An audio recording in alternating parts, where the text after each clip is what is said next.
Hi everyone, this is Manisha Jahan and welcome back to Education Unfold EduU. आज हम TLRs के signalling pathway के बारे में बात करेंगे। इससे पहले वाले प्रेजेंटेशन में हमने TLRs के स्ट्रक्चर, उनके लिगेंड बाइंडिंग के बाद में जो डाइमराइजेशन होती है उसके बारे में एंड बेसिक जो उनकी लोकेशन है in the cell, cellular location, उसके बारे में हमने डिस्कस किया था। अगर आपने वो वीडियो नहीं देखा है तो please go and watch it. तो यहाँ पर इस डायग्राम में बेसिकली आप देख सकते हो कि TLR का स्ट्रक्चर दिया हुआ है। TLR के स्ट्रक्चर में इस डायग्राम में आप एक्सटीरियर डोमेन देख सकते हो। यहाँ पे ये ट्रांसमेम्ब्रेन डोमेन है एंड ये TIR डोमेन है।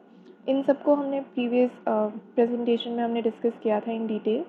TIR डोमेन जो होता है ये कंजर्व्ड रीजन है। बेसिकली जब सिग्नलिंग होती है TLRs की तो कुछ अडेप्टर प्रोटीन्स हैं जो इस TIR डोमेन के साथ इंटरैक्ट करते हैं। इस इंटरैक्शन के दौरान जो अडेप्टर प्रोटीन्स का TIR है और जो TLR का TIR है, इनके बीच में इंटरैक्शंस होती है, प्रोटीन प्रोटीन इंटरैक्शंस। ये जो अडेप्टर प्रोटीन्स बेसिकली आके TIR डोमेन से अटैच करके इंटरैक्ट करने वाले हैं, ये दो तरीके के होते हैं मेनली, MYD88 और TRIF। MYD88 basically stands for myeloid differentiation factor 88 and TRIF is for TIR domain containing adapter inducing interferon beta factor as it is seen over here. Okay. जब भी कोई लिगेंड आकर TLR के exterior domain में bind करता है, इस leucine rich repeat से बाइंड करता है, तो TLRs में डाइमराइजेशन हो जाती है। अब ये डाइमराइजेशन के बाद होमोडाइमर भी बना सकते हैं, हेट्रोडाइमर भी बना सकते हैं, right? We studied this earlier. तो डाइमराइजेशन के बाद में TIR डोमेन जो होता है TLRs का, ये बेसिकली इन अडेप्टर प्रोटीन्स के साथ इंटरैक्ट करता है। इन अडेप्टर प्रोटीन्स के यहाँ पे इंटरैक्शन होने की वजह से दो तरीके के पाथवेज जो हैं वो बिगिन करते हैं। अगर MYD88 अडेप्टर प्रोटीन आके TIR के साथ इंटरैक्ट करता है तो एक डिफरेंट पाथवे शुरू होता है एंड अगर ट्रिफ प्रोटीन आके इंटरैक्ट करता है तो एक डिफरेंट पाथवे शुरू होता है। ठीक, नाउ TLR3 के अलावा जितने भी TLRs हैं वो सभी के सभी MYD88 के साथ बाइंड करने की कैपेबिलिटी रखते हैं एंड हेंस वो जो पाथवे एक्टिवेट करेंगे उसको हम बोलते हैं MYD88 dependent signalling pathway. Clear? TLR3 के अलावा बाकी सारे के सारे TLRs इस पाथवे को फॉलो कर सकते हैं। ट्रिफ डिपेंडेंट सिग्नलिंग पाथवे सिर्फ दो TLRs फॉलो करते हैं, that is TLR3 and TLR4।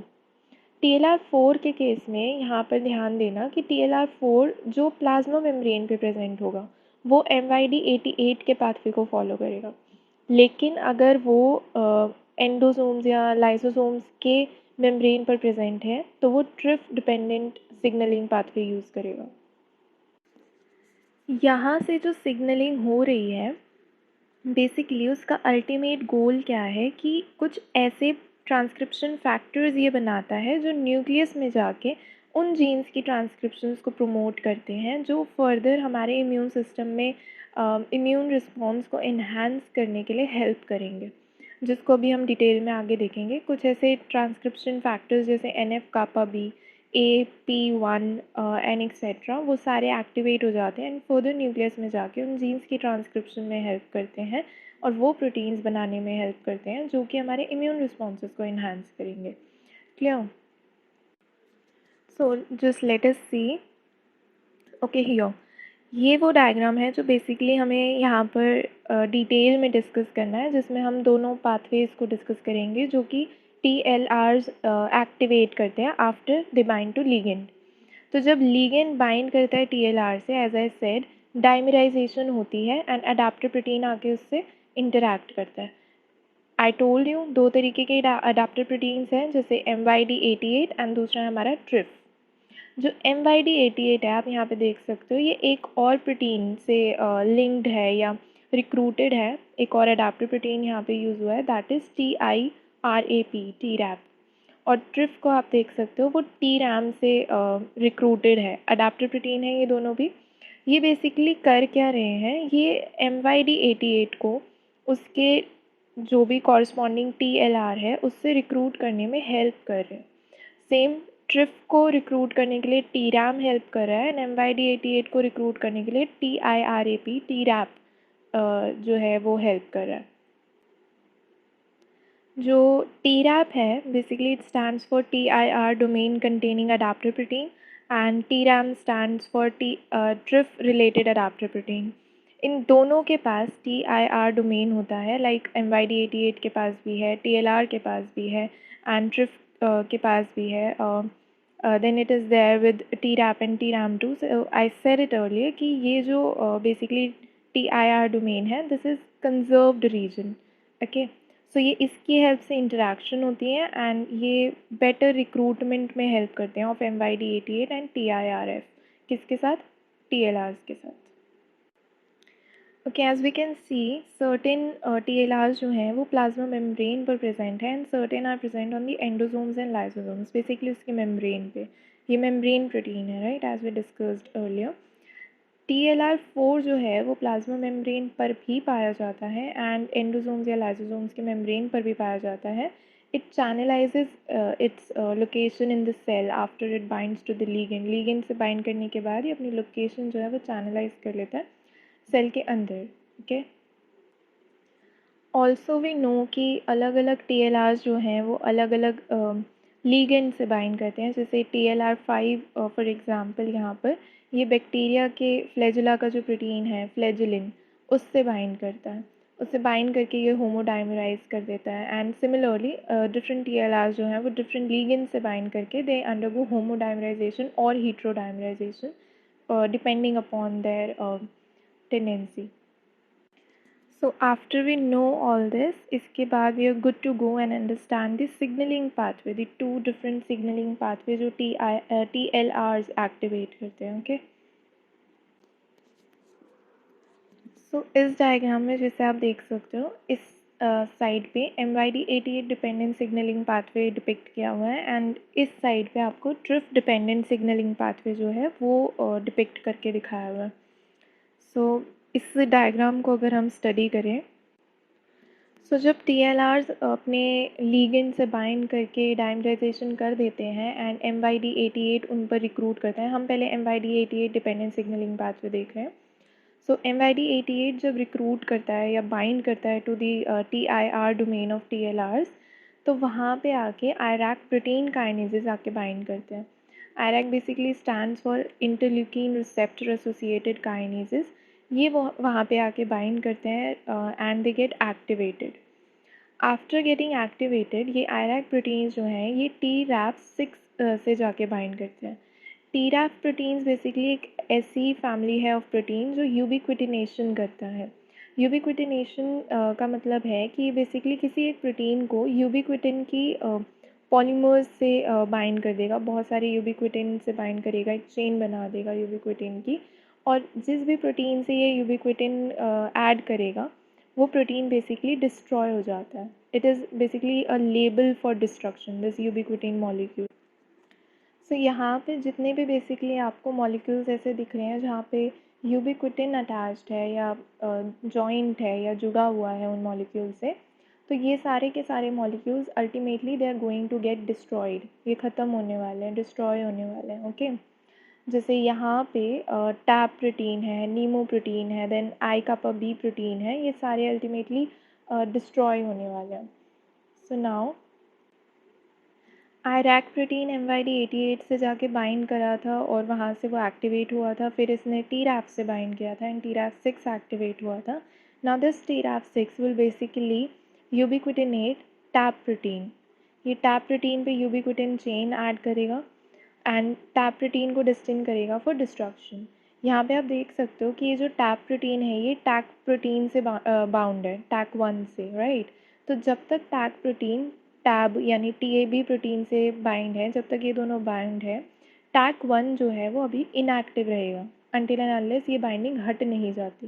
तो जैसे ही TRAP6 ने टैब को यूबिक्विटिनेट किया, टैब डिस्ट्रॉय हो जाएगा और जो टैक1 है वो फ्री हो जाएगा और वो एक्टिवेट हो जाएगा। ना टैक1 जो है वो फर्दर फोस्फोराइलेशन करेगा। वो किसकी फोस्फोराइलेशन करेगा? आई कापा बी काइनेज कॉम्प्लेक्स की, जिसे IKK कॉम्प्लेक्स भी कहते हैं, इस कॉम्प्लेक्स की ये फॉस्फोराइलेशन करेगा।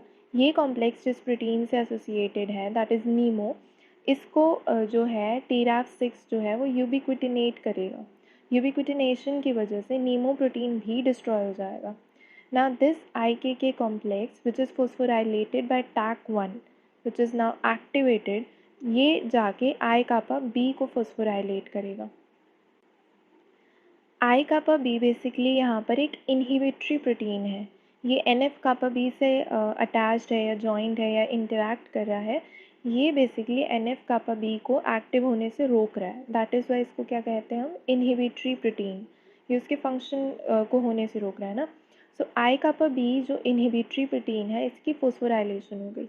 ये जो फॉस्फोराइलेटेड I kappa B है, ये मॉलिक्यूल बेसिकली एक टारगेट होता है फॉर यूबिक्विटिनेशन। सो इसकी भी यूबिक्विटिनेशन होगी और जैसे ही यूबिक्विटिन मॉलिक्यूल इससे अटैच होगा, इसकी डिस्ट्रक्शन शुरू हो जाएगी।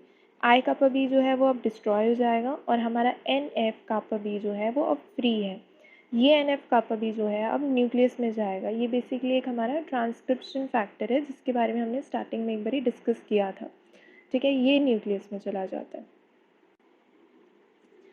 सो ये तो NF kappa B तो एक फैक्टर हो गया, एक ट्रांसक्रिप्शन फैक्टर हो गया। इसके अलावा AP1 है, IRFs हैं जो कि एक्टिवेट होते हैं, न्यूक्लियस में जाते हैं, जीन ट्रांसक्रिप्शन होती है और ये प्रोटीन बनाते हैं जो इम्यून सिस्टम में हेल्प करेंगे। ठीक है, सो NF kappa B का हमने देख लिया कि ये कैसे एक्टिवेट होता है, अपने इनहिबिटरी प्रोटीन से अलग होता है और न्यूक्लियस में जाता है। ठीक है, now looking forward for AP1, ये भी MYD88 के पाथवे से ही एक्टिवेट होगा।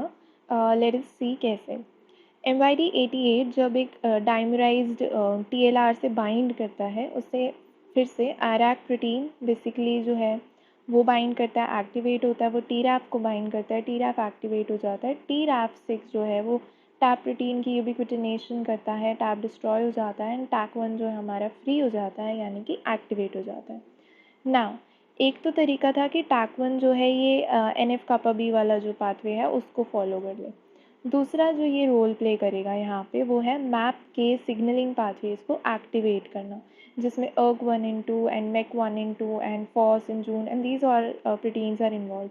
FOS/Jun फिर फर्दर जाके AP1 डाइमर्स बनाते हैं and this AP1 dimer again is a transcription factor.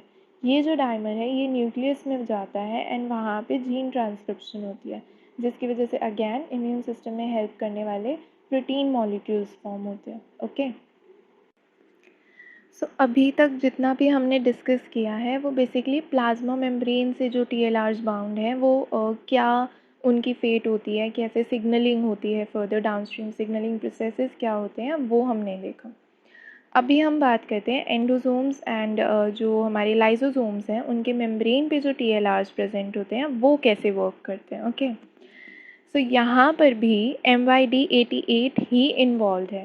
Okay, अभी हम बात करेंगे ट्रिफ की, but now we are talking about MYD88 only. But कौन से TLRs के लिए, जो एंडोसोम्स एंड लाइसोसोम्स के ऊपर प्रेजेंट है, उनके मेम्ब्रेन्स के ऊपर। ओके, सो एंडोसोम्स या लाइसोसोम्स के ऊपर जो TLRs प्रेजेंट हैं, जैसे 7, 8, 9, इनके होमोडाइमर्स बनते हैं। ये बेसिकली जो भी लीगेंड है, इनका रिस्पेक्टिव कॉरस्पॉन्डिंग लीगेंड है, वो लीगेंड आके जब TLR से बाइंड करेगा वो डाइमराइज करेंगे, MYD88 जाके उनसे रिक्रूट करेगा, बाइंड करेगा। अब IRAK4 जो है वो आके MYD88 से बाइंड करता है, जैसे आप यहाँ देख सकते हो, and it gets activated. IRAK4 activation के बाद TRAF6 को एक्टिवेट करता है, उससे बाइंड करके TRAF6 को वो एक्टिवेट करेगा। ये TRAF6 जो है वो TRAF3, IRAK1 and IKK alpha के कॉम्प्लेक्स को एक्टिवेट करता है। ये जो 3 मॉलिक्यूल्स का मैंने अभी कॉम्प्लेक्स बताया है, ये कॉम्प्लेक्स IRF7 को बेसिकली फोस्फोराइलेट करेगा, फिर उसकी डाइमराइजेशन होगी, एक्टिवेटेड हो जाएगा and it will get localized into the nucleus, nucleus में चला जाएगा ये। Okay, IRF basically stands for interferon regulatory factor. Now this is another basically transcription factor या regulatory factor जो कि न्यूक्लियस में जाएगा and it will help in the formation of the protein molecules, which will further help in the immune system responses. It will enhance the immune response. Okay. सो ये basically वो factors हो गए। सबसे पहले हमने देखा था NF कापा बी को कैसे एक्टिवेट करते हैं, देन हमने देखा था AP1 को कैसे MYD88 एक्टिवेट करता है, एंड देन अभी हमने देखा कि IRF7 को कैसे MYD88 एक्टिवेट करता है। ठीक है, तो हमारा यहाँ तक था MYD88 डिपेंडेंट सिग्नलिंग पाथवे और उससे कौन से बेसिक ट्रांसक्रिप्शन फैक्टर्स बन रहे हैं उनके बारे में। ना talking about TRIF dependent signalling pathway, यहाँ पे जो अडेप्टर प्रोटीन इन्वॉल्व होता है वो होता है ट्रिफ, और वो कौन कौन से TLR से बाइंड करता है, TLR3 एंड TLR4। TLR4 भी वो जो एंडोजोमल है, एंडोजोम्स या लाइजोजोम्स के मेम्ब्रेन पे प्रेजेंट है, वो वाला TLR4 इस पाथवे को फॉलो करता है। ठीक है, सो यहाँ पे ट्रिफ प्रोटीन भी एक अडेप्टर प्रोटीन से बाउंड है, एज वी सेड अर्लियर। ये अडेप्टर प्रोटीन है TRAM, ये इसको बेटर बाइंडिंग या रिक्रूटमेंट में हेल्प करता है टू TLR3 या TLR4। नाउ जो ट्रिफ प्रोटीन है ये बेसिकली RIP1 प्रोटीन काइनेज से बाइंड करके उससे रिक्रूट करके उसको एक्टिवेट कर देता है। ये RIP1 प्रोटीन जो है फर्दर जाके TRAF6 से बाइंड करके उसको एक्टिवेट कर देती है। ये TRAF6 जो प्रोटीन है ये यहाँ भी यूबिक्विटिनेशन कर सकता है। ये टैप प्रोटीन या नीमो प्रोटीन्स की यूबिक्विटिनेशन करेगा और ये MYD88 पाथवे वाले जो स्टेप्स हैं उन्हीं को फॉलो कर लेगा। एक तरीका तो ये हो गया। दूसरा तरीका क्या है कि जो TLR3 है ये बेसिकली PI3K को भी एक्टिवेट कर सकता है। ये PI3K जो है, ये वाला जो प्रोटीन है, ये मैप काइनेज पाथवे की एक्टिवेशन को बेसिकली इन्हांस कर देता है।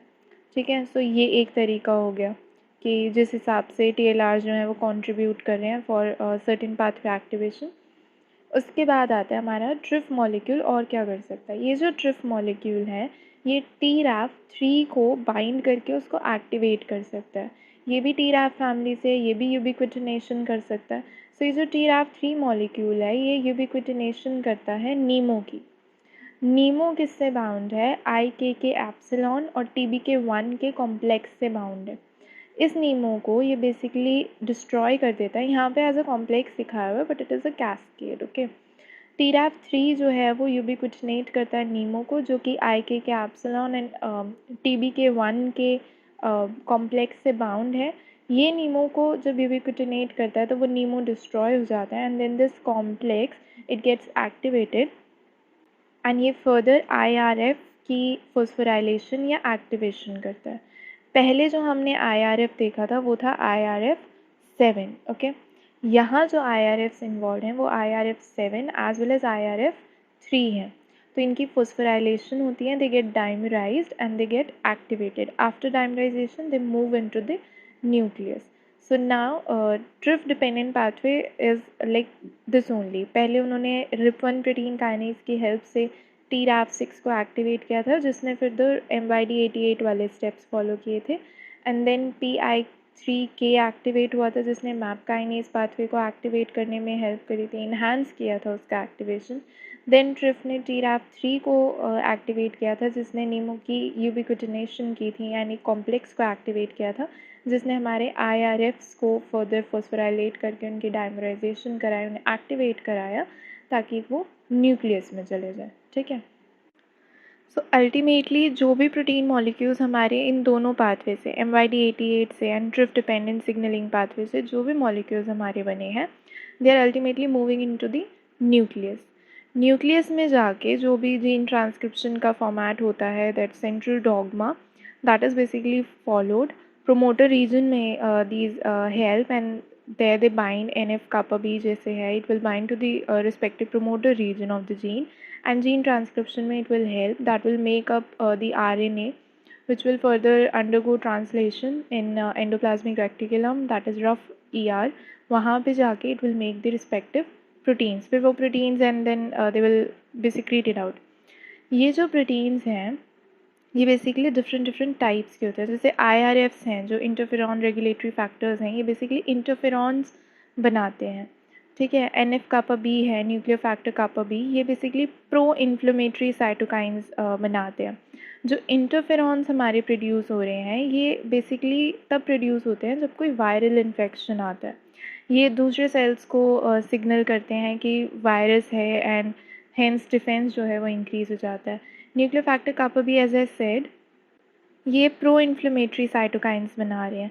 तो these also enhance the immune response. तो ये TNF अल्फ़ा हो सकता है। Pro interleukin 1b and interleukin 18 are formed. Pro interleukin 1b and interleukin 18 जो है वो इनएक्टिव होते हैं। इनकी कैस्पेज 1 जो है वो क्लीवेज करता है, फर्दर ये एक्टिवेट हो जाते हैं एंड देन कीमोटैक्टिक इफेक्ट दिखाते हैं and then they also help in lymphocyte activation. So ये पूरा एक कैस्केड शुरू हो जाता है जिसमें अल्टीमेटली हमारा इम्यून रिस्पॉन्स जो है वो जनरेट हो रहा है, इन्हांस हो रहा है। सो TLRs की जो सिग्नलिंग हुई दोनों पाथवे से, अल्टीमेटली उन दोनों पाथवे से ऐसे प्रोटीन मॉलिक्यूल्स बन रहे हैं, ऐसे ट्रांसक्रिप्शन फैक्टर्स बन रहे हैं जो फर्दर न्यूक्लियस में जाके जीन ट्रांसक्रिप्शन में हेल्प कर रहे हैं। और वो जीन ट्रांसक्रिप्शन के बाद जो प्रोटीन मॉलिक्यूल्स बन रहे हैं जो जैसे कि आई सेड TNF अल्फ़ा है, इंटरफेरॉन्स हैं, इंटरल्यूकिन्स हैं, ये सारे के सारे जो हैं इम्यून रिस्पॉन्स जनरेट करने में हेल्प कर रहे हैं। So this was the topic, signalling ends over here. Thank you so much. अगर आपको ये लेक्चर अच्छा लगा हो तो please like the video and subscribe our channel education unfurled edu you. Thank you.